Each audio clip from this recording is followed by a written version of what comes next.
आपका बहुत-बहुत स्वागत है सर। धन्यवाद। अ, फटकन यूट्यूब चैनल, आखर ई जर्नल और हिंदी मैत्री मंच द्वारा आयोजित साहित्य संध्या के इस 33वें संस्करण में मैं अपने आप को उपस्थित पाकर प्रसन्न, आह्लादित और गौरवान्वित अनुभव कर रहा हूँ। आदरणीय प्रोफेसर प्रतिभा मुदलियार जी, आदरणीय डॉक्टर रेणु यादव जी, आदरणीय डॉक्टर शोभना जी, बहुत मनोयोग से इस कार्यक्रम का संचालन कर रही सुश्री संगीता जी, आज के लेखक प्रिय भाई श्री प्रवीण प्रणव जी, जिनकी पुस्तक कुछ राबता है तुमसे पर मुझे कुछ विचार व्यक्त करने का सौभाग्य इस मंच के माध्यम से मिला है। तो सीधे मैं विषय पर आ जाता हूँ। एक तो यही कि एक जिसे आप कहते हैं सामान्य सा भौतिक परिचय पुस्तक का। तो यद्यपि इस की विषय वस्तु इत्यादि की चर्चा प्रतिभा जी कर चुकी हैं। हाँ, प्रवीण जी आपके हाथ में भी है क्या पुस्तक आसपास? दूर है तो कोई बात नहीं, चलिए ठीक है। प्रतिभा जी इसे प्रदर्शित कर रही हैं, मैं भी प्रदर्शित कर रहा हूँ। हाँ, तो आपको एक बार फिर इसके प्रकाशन पर प्रवीण जी बहुत बहुत बहुत बधाई और शुभकामनाएं। 304 पृष्ठों की यह पुस्तक पेपर बैक रूप में प्रकाशित है 2025 में, अर्थात इसी वर्ष यह संभावना प्रकाशन हापुड़ से आई है।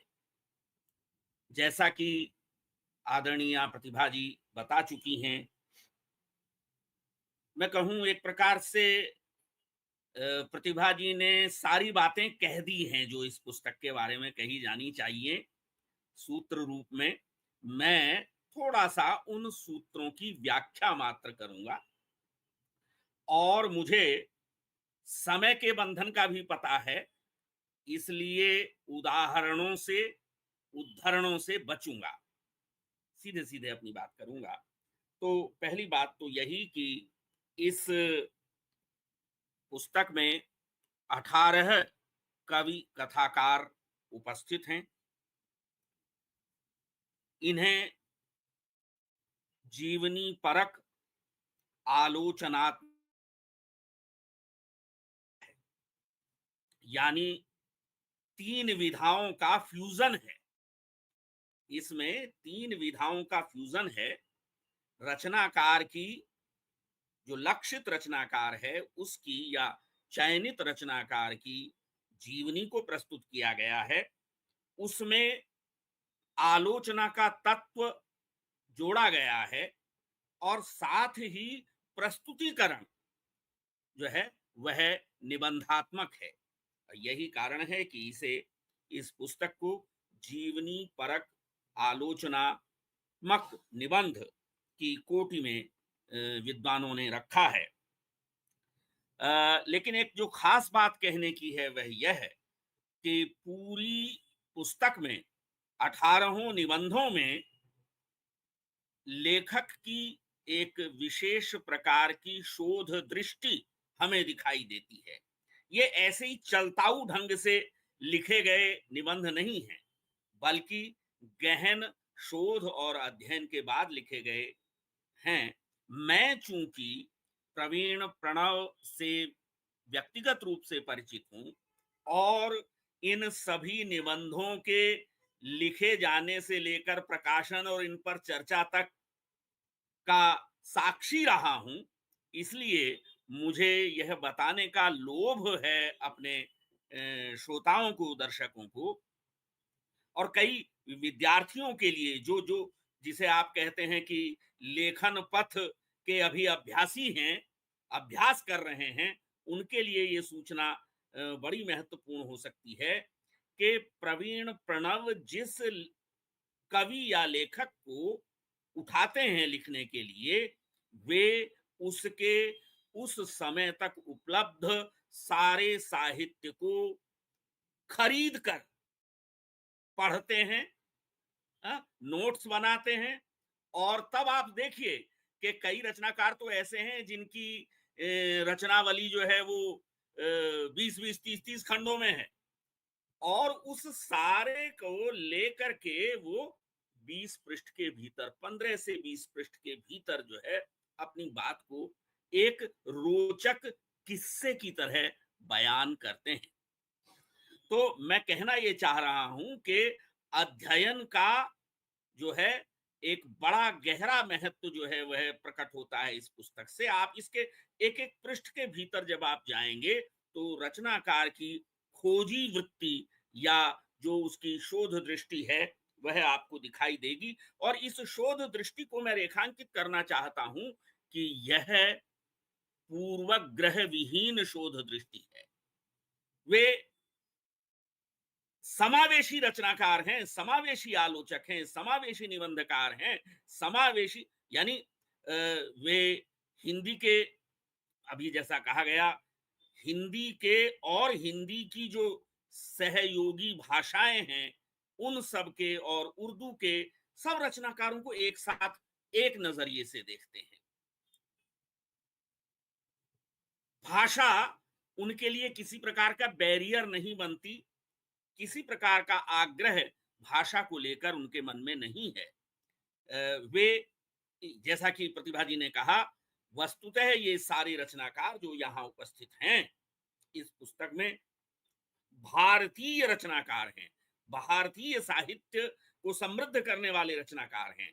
और यहीं से वह दृष्टि निकलती है कि प्रवीण प्रणव वास्तव में इन साहित्यकारों के भीतर जो भारतीयता है, जो भारतीय जीवन मूल्य हैं, वे किस प्रकार से अभिव्यक्त हो रहे हैं और भारत का जीवन किस प्रकार से इन रचनाकारों के जीवन के माध्यम से जाना जा सकता है। इस दृष्टि से भी यह पुस्तक मुझे बहुत महत्वपूर्ण लगती है। तो जीवन चरित और सृजन यात्रा दोनों को मिलाकर के किसी रचनाकार के इस पुस्तक के कंटेंट का निर्माण होता है।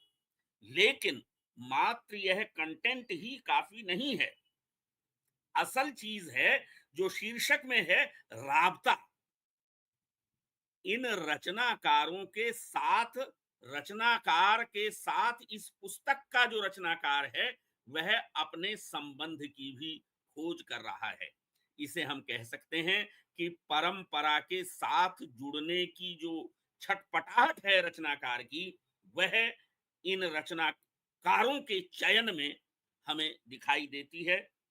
साथ ही मैंने जैसा कहा कि कंटेंट तो महत्वपूर्ण है ही, उसके साथ साथ कंटेक्स्ट भी महत्वपूर्ण है। कॉन्टेक्स्ट या संदर्भ जो है, रचनाकार ने मेरा यहाँ रचनाकार से अभिप्राय है, इस पुस्तक के रचनाकार ने, यहाँ बड़ा कंफ्यूजन है।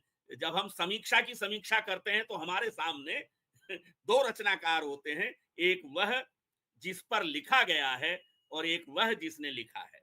तो खैर, जिन पर लिखा गया है वो तो अपनी जगह हैं ही, उनका जो एक प्रकार से लिखने वाले रचनाकार के साथ जो राबता है, संबंध है, उसे तलाशने की एक, जिसे कहें कि छटपटाहट का परिणाम है ये विविध प्रकार के निबंध। और जो इसका मैं कह रहा हूं संदर्भ, वह बड़ा व्यापक है। ये केवल किसी व्यक्ति के जीवन की घटनाओं को या उनकी रचनाओं के विषय को सामने रखने का काम नहीं करते, बल्कि रचनाकार और रचना के संबंध को तलाशते हुए हमारा यह लेखक सामाजिक, मनोवैज्ञानिक आर्थिक और ऐतिहासिक आदि विविध संदर्भों को भी रेखांकित करता चलता है, जिससे कि यह जो आलोचना है, उनका जो जिसे आप कहें कि अभिव्यक्तिकरण है, उसमें एक विशेष प्रकार की प्रामाणिकता और प्रासंगिकता का समावेश होता है। अ, तीसरी चीज जो है कंटेंट और कंटेक्स्ट के पश्चात मैं कहना चाहता हूं जो बहुत महत्वपूर्ण है, वह है कल्चर। सारी जो सामग्री है उससे गुजरते हुए आप पाएंगे कि लेखक की दृष्टि, जिसे आप भारत की सामासिक संस्कृति कहते हैं, उसकी पुष्टि करने पर रही है। यह चाहे भाषाओं के माध्यम से हो, भाषाओं की जिसे कहें समावेशिता हो, या विचारों की समावेशिता हो। यहाँ कोई कैंप नहीं है अलग अलग, कोई अलग अलग शिविर नहीं है, शिविर निरपेक्ष होकर के लेखक ने लिखा है। बल्कि असल चीज है कि जो भारतीय चिंताधारा है, वह किस प्रकार से इन रचनाकारों में हमें दृष्टिगोचर होती है। अभी हम इस बात पर भी चर्चा करेंगे कि वे इसे तलाशते हुए भारत की सीमाओं के पार भी गए हैं।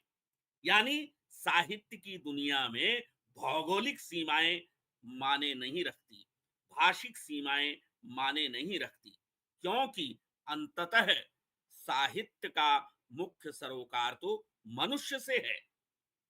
तो उस मनुष्य के प्रति इन रचनाकारों ने किस प्रकार का दृष्टिकोण अपनाया है, इसे बड़े सहज ढंग से कहानी सुनाते सुनाते प्रवीण प्रणव रेखांकित करते चलते हैं।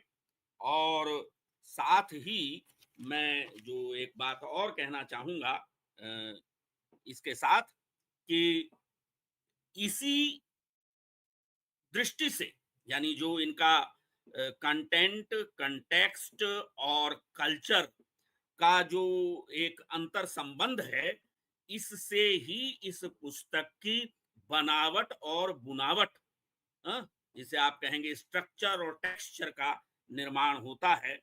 और इसमें किसी रचनाकार की जीवन यात्रा और रचना यात्रा के साथ बड़े सहज भाव से उसके निजी जीवन के संघर्षों और संदर्भों को जोड़ते हुए सामाजिक, सांस्कृतिक, राष्ट्रीय, अंतरराष्ट्रीय, वैश्विक, जो भी वहां प्रासंगिक हो, ऐसे संदर्भों को भी एक तरह से गूंथते चलते हैं। और इस गूंथने में इन निबंधों की संरचना संश्लिष्ट होती जाती है। ये एक विशेष बात जो है इनके लेखन की है। और इसमें बीच बीच में वे अपने मानवीय और राष्ट्रीय सरोकारों को भी इंजेक्ट करते चलते हैं। यानी जब आप इन निबंधों को पढ़ते हैं तो केवल उस रचनाकार के बारे में नहीं जान रहे होते जिस पर कि वो केंद्रित है लेख, बल्कि उसके माध्यम से पूरे तत्कालीन समाज और उस रचनाकार की जो मनुष्यता के प्रति या विश्व के प्रति दृष्टि है, उससे भी आप परिचित होते चलते हैं। मैं कह सकता हूं कि यह आलोचना की एक बड़ी सुंदर या कहें कि रंजक शैली है। हाँ, एक आमतौर से समीक्षा या आलोचना के नाम से हम समझते हैं कि कुछ ऐसा धीर गंभीर होगा जिसे एक बैठक में पढ़ना मुश्किल होता होगा।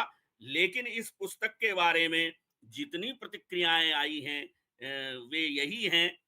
और मैं समझता हूं कि प्रतिभा जी यह मानेंगी कि किताब को आप उठाते हैं तो फिर छोड़ने का मन नहीं होता। तो ये एक प्रकार से, जैसा मैं कह रहा था, कि तीन विधाओं को एक दूसरे में फ्यूज करने से यह रोचकता इस पुस्तक में आई है। प्रतिभा जी ने बताया ही कि 18 रचनाकार इसमें शामिल हैं। मैं उसकी डिटेल्स में नहीं जाऊंगा, बल्कि मैं ये कहना चाहता हूं कि जब मैं इस पुस्तक को पढ़ता हूं तो मुझे इसके पाठ के भीतर गुथे हुए कई सारे उपपाठ दिखाई देते हैं। मैंने फिलहाल समय का ध्यान रखते हुए 7 उपपाठों को रेखांकित किया है। जल्दी-जल्दी मैं एक-एक 2-2 मिनट में उनकी चर्चा आपसे करूँगा। पहली चीज़ तो वही जो मैं आपसे कह रहा था कि भई ये जो पुस्तक है, यह सीमाओं के बंधन को नहीं मानती, न भाषाओं के, न भूगोल के, न देशों के। और इसीलिए मैं सबसे पहले चर्चा करना चाहता हूँ कि एक इसमें सीमा पार का पाठ है, और यह सीमा पार का पाठ जो है, वह पाकिस्तान पहुँचता है। वहाँ हमें भारत से गए हुए रचनाकार के रूप में जोश मलिहाबादी मिलते हैं, फैज़ अहमद फैज़ मिलते हैं, और साथ ही मिलती हैं बाद की पीढ़ी की रचनाकार परवीन शाकिर। और इन रचनाकारों पर जब हम ध्यान डालते हैं, दृष्टि डालते हैं, तो पता चलता है कि इन निबंधों के माध्यम से लेखक ने जम, जमींदारी प्रथा के पतन, सामाजिक कुरीतियों, और एक जो भारत विभाजन की जो त्रासदी है, उसे विशेष रूप से रेखांकित किया है। और साथ ही यह भी कि जो शंग्रीला, एक एक ऐसी ऐसे द्वीप की कल्पना कि जो शायद स्वर्गीय होगा, स्वर्ग जैसा स्वर्गिक सुख देता होगा, कल्पना लेकर जो लोग वहां गए, उनके इस शंग्रीला के स्वप्न के टूटने की कहानी भी बहुत अच्छी तरह से इन निबंधों में हमें दिखाई देती है। साथ ही मुझे ये कहते हुए थोड़ा कष्ट भी हो रहा है कि पाकिस्तान में मानवाधिकार और अभिव्यक्ति की आजादी पर प्रतिबंध की जो घटनाएं हैं, वे भी इन 3 रचनाकारों के बहाने बड़ी अच्छी तरह से उभर करके आती हैं। और फिर वही बात कि लेखक की मनुष्य के प्रति जो चिंता है, वह हमें यहाँ दिखाई देती है। और साथ ही अंत तक पहुंचते पहुंचते, परवीन शाकिर तक पहुंचते पहुंचते हमारी समझ में यह भी आ जाता है कि विभाजन नाम का जो कार्य हुआ, जो घटना हुई, भारत और पाक का जो विभाजन हुआ, वह व्यर्थ गया। और एक प्रकार से जो उसकी सीमाओं से आप परिचित हैं बड़ी अच्छी तरह से, यानी एक प्रकार से एक इतिहास पर टिप्पणी भी, समकालीन इतिहास पर टिप्पणी, भारत के राजनीतिक इतिहास पर टिप्पणी भी लेखक करते हुए चलते हैं। दूसरे पाठ की मैं चर्चा करूं तो वो मुझे बहुत आकर्षित करता है, और वह है लोक का पाठ। लोक तत्व जो है, प्रवीण जो है, वे गहरे जमीन से जुड़े हुए व्यक्ति हैं।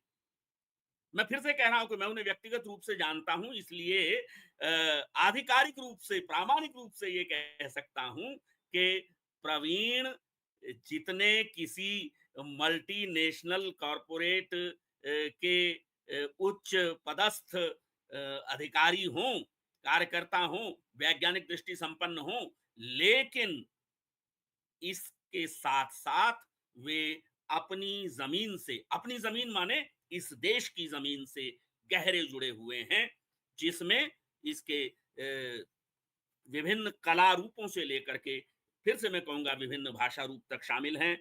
भिखारी ठाकुर, नागार्जुन और रेणु पर जो निबंध इसमें हैं, वे विशेष रूप से इस लोक तत्व वाले पक्ष को उभारते हुए मुझे दिखाई देते हैं।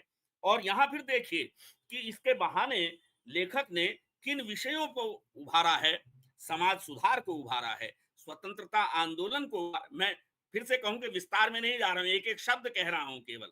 समाज सुधार मुझे दिखाई देता है इन निबंधों में, स्वतंत्रता आंदोलन बोलता हुआ दिखाई देता है, और साथ ही आजादी के बाद क्या क्या घटित हुआ, उसकी तरफ भी इशारा मिलता है। और एक बड़ी बात ये कि इन रचनाकारों भिखारी ठाकुर, नागार्जुन और रेणु को पर जो निबंध हैं, उन्हें पढ़ते हुए हमें राष्ट्र और राज्य का जो द्वंद्व है, आप इन दोनों शब्दों पर ध्यान दें, राष्ट्र और राज्य, राष्ट्र के प्रति और राज्य के प्रति जो एक प्रकार की संलग्नता या प्रतिबद्धता होती है, उसका जो द्वंद्व है, वह भी मुझे नागार्जुन और रेणु जैसे रचनाकारों पर लिखे गए निबंधों में मिलता है। एक और पाठ प्रतिभा बहुत ही महत्वपूर्ण लगा इसमें, और वह है स्त्री पाठ। हाँ, ये जो स्त्री पाठ है, यद्यपि अन्य निबंधों में भी किसी ना किसी रूप में कहीं ना कहीं दिखाई देता है। जब हम देखते हैं कि कोई एक रचनाकार जो है उसके कितने कितने संबंध हैं, वह कितनी वफादारियां और बेवफाइयां करता है, या अनेक विवाहों की परंपरा, या कि जो सामाजिक कुरीतियां हैं जिनमें स्त्री घुट रही है, वे कहीं ना कहीं इन निबंधों में अन्यत्र भी दिखाई देती हैं। लेकिन विशेष रूप से, जैसा प्रतिभा जी ने इशारा किया था, सुभद्रा जी, महादेवी और परवीन शाकिर वाले जो निबंध हैं, उनमें हम रचनाकार की भी स्त्री विमर्श की दृष्टि को देख सकते हैं। वे स्त्री पाठ निर्मित करने वाले तीनों निबंध हैं। स्त्री जीवन के निजी और व्यापक जो संघर्ष हैं, दोनों को, कुछ उनके निजी संघर्ष हैं, कुछ उनके सामाजिक और राष्ट्रीय संघर्ष हो सकते हैं, तो उन दोनों पक्षों को बहुत अच्छी तरह उभारा गया है। यहीं हमें राष्ट्रीय आंदोलन और गांधी वाला संदर्भ भी जो है वह उभरता दिखाई देता है, अन्यत्र भी है। और निजी रिश्तों का जो, जिसे कहते हैं एक रसायन है, वह विशेष रूप से इन महिला रचनाकारों पर लिखे गए निबंधों में हमें प्राप्त होता है। प्रेम और विद्रोह किस तरह से एक दूसरे से जुड़े हुए हैं, ये भी हम यहाँ देख सकते हैं। स्त्री और पुरुष दृष्टिकोण के अंतर को भी इन निबंधों में अच्छी तरह देखा जा सकता है। चौथा पाठ जो मुझे दिखाई देता है, वह है, बड़े संक्षेप में मैं इसकी चर्चा करूंगा, यद्यपि इस पर बड़े विस्तार से कहा जा सकता है, वह है स्वाधीनता की तड़प। मैं इसे स्वाधीनता की तड़प का पाठ कहना चाहूंगा, और इसे हम गुलेरी, चंद्रधर शर्मा गुलेरी से लेकर के भिखारी ठाकुर, जोश मलिहाबादी, सुभद्रा कुमारी चौहान और मखदूम मोइनुद्दीन तक पर जो लिखे गए निबंध हैं, उनमें देख सकते हैं। और विशेष बात यह है कि ये सारे निबंध भारतीयता की विरासत को आगे बढ़ाने की जो छटपटाहट रचनाकार की है और उससे जुड़ने की जो एक इच्छा है, उसे व्यक्त करते हैं। और स्वाधीनता आंदोलन के अनेक प्रसंग हमें दूसरे रचनाकारों पर लिखे गए निबंधों में भी प्राप्त होते हैं। इसी के साथ एक बिल्कुल अलग तरह का जो पाठ मुझे दिखाई देता है, आदरणीय डॉक्टर प्रतिभा जी, वह है लोकप्रिय सिनेमा से संबंधित। प्राय हम सिनेमा साहित्य को, सिनेमा के लिए गीत लिखने वालों को जो है आलोचना के बाहर रखते हैं, लेकिन यहाँ ऐसा नहीं है। मैं इसीलिए कह रहा हूं, मैंने लोकप्रिय शब्द का प्रयोग किया, वो लोकप्रिय कविता। तो इस लोकप्रिय कविता के जो रचनाकार हैं, उस रूप में कैफी आजमी, गोपाल सिंह नेपाली। मजे की बात यह है कि दो गोपाल हैं, एक गोपाल सिंह नेपाली हैं और एक गोपाल दास नीरज हैं, और साहिर लुधियानवी। इन चारों ही के जीवन संघर्ष का, यूं तो हम कह सकते हैं कि रेणु भी फिल्म क्षेत्र में गए थे, और भी रचनाकार हो सकते हैं, लेकिन ये जो चार रचनाकार हैं, इनकी मुख्य पहचान सिनेमाई साहित्य या सिनेमाई कविताओं के लिए, गीतों के लिए है। तो इन रचनाकारों के जीवन संघर्ष, और कहें कि मैंने कहा था कि आर्थिक पक्ष, कैसे एक रचनाकार किसी धुर गरीबी से उठ करके और किस ऊंचाई तक पहुंचता है, और फिर कभी किसी आर्थिक ऊंचाई को और यश की ऊंचाइयों को, शिखर को प्राप्त करने के बाद भी वो उसे त्याग करके भी वापस लौट आता है। ये सारी चीजें इन रचनाकारों पर लिखे निबंधों में मुझे देखने को मिलती हैं। छठी जो स्थिति है, या छठा जो पाठ है, उसका संकेत मैं पहले भी कर चुका हूं, लेकिन उसे मैं अलग से रखना चाहूंगा, और वह है भारत विभाजन की त्रासदी। इस भारत विभाजन की त्रासदी को बड़ी अच्छी तरह आप जोश, फैज, साहिर और परवीन, इन चार रचनाकारों पर लिखे गए निबंधों में मिलेगा तो ये दूसरी जगह भी, फिर मैं वही बात कह रहा हूं, लेकिन विशेष रूप से मुखर यहां मिलेगा कि किस प्रकार से कैसे कैसे सपने संजोए गए और कैसे कैसे उनके परिणाम हुए, यह सब, और कि किस तरह से एक समग्र राष्ट्र को हमने टूट जाने दिया या टूटते हुए देखा। ये इतिहास की एक बहुत बड़ी त्रासद सच्चाई है जिसे नकारा नहीं जा सकता। और इसी से, या कहें कि इसका एक एक्सटेंशन और है, यहां भी वो संभव है और अन्यत्र भी, वह है मोहभंग का पाठ। जब मैं मोहभंग के पाठ की बात कर रहा हूं तो एक तो मोहभंग यह है कि साहब विभाजन से जो सपने देखे गए थे, वे, उनका क्या हुआ, वे अंततः चूर चूर हो गए, ये तो ये चार रचनाकार बता ही रहे हैं। लेकिन यहाँ चार बड़े महत्वपूर्ण मुझे, जिसे आप कहते हैं कि अ, समकालीन साहित्य में जिनकी उपस्थिति बहुत महत्वपूर्ण है, राजनीतिक दृष्टि से भी, सामाजिक दृष्टि से भी, और जिन्हें बहुत मुखर रचनाकार माना जाता है, उनकी उपस्थिति जो है वह प्राप्त होती है और वो हमें बताती है कि हमने जो लोकतंत्र का स्वप्न देखा था, जिस लोकतंत्र का जो स्वप्न देखा था, वह स्वप्न किस प्रकार से बिखरता गया और हम उसे आज भी बिखरते देख रहे हैं। मेरा आशय है, मैं बात कर रहा हूं धूमिल की, मैं बात कर रहा हूं दुष्यंत कुमार की, मैं बात कर रहा हूं अदम गोंडवी की, और मैं बात कर रहा हूं केदारनाथ सिंह की।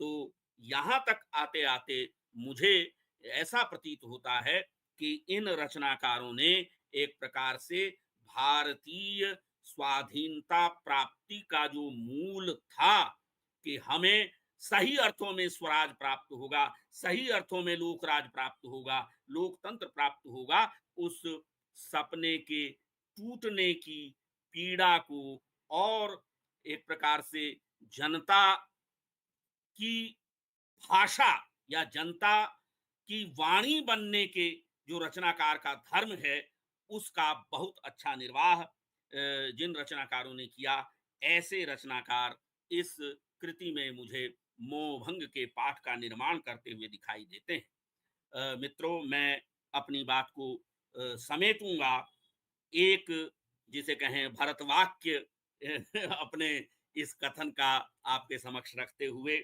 और वह यह है कि प्रवीण प्रणव इस पुस्तक में किस्सा सुनाते सुनाते पाठक को निरंतर समृद्ध करते हुए चलते हैं।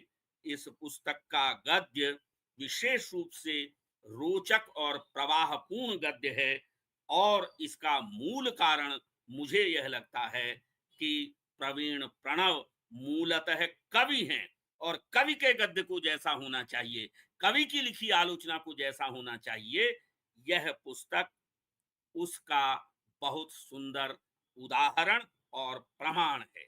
मित्रों, इसी के साथ मैं आप सबको प्रणाम करता हूं। फिर मिलेंगे, फिर मिलेंगे। इति विदा, पुनर्मिलनाय च।